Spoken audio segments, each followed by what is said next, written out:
Welcome to the Learning Pines YouTube. We hope this video helps. You start by connecting your microphone and testing levels. This matters because clean audio defines perceived quality. Once done, pick a quiet space and mute notifications, since interruptions ruin takes. Open your recording app and set sample rate to 44, 1 or 48 kHz, because consistency avoids sync issues later. Also, make sure you have at least 20% free disk space and choose 3060 FPS if capturing video, so recordings run smoothly without dropped frames. Now you configure the software. Select your mic and route the audio track, because proper routing prevents noise and confusion later. Adjust gain so peaks sit around -12 to -6 decibels. This gives headroom for loud moments.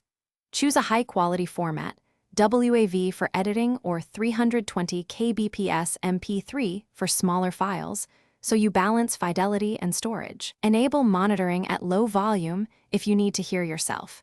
This helps catch problems early when you begin recording in short, focused takes.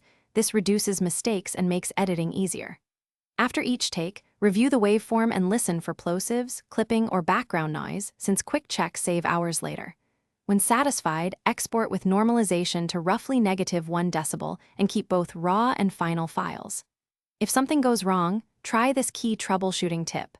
Rerun the 10-20-second test, check input gain and drivers, then restart the app. Most issues clear with a simple reset. Thanks for watching. Consider subscribing if we helped you.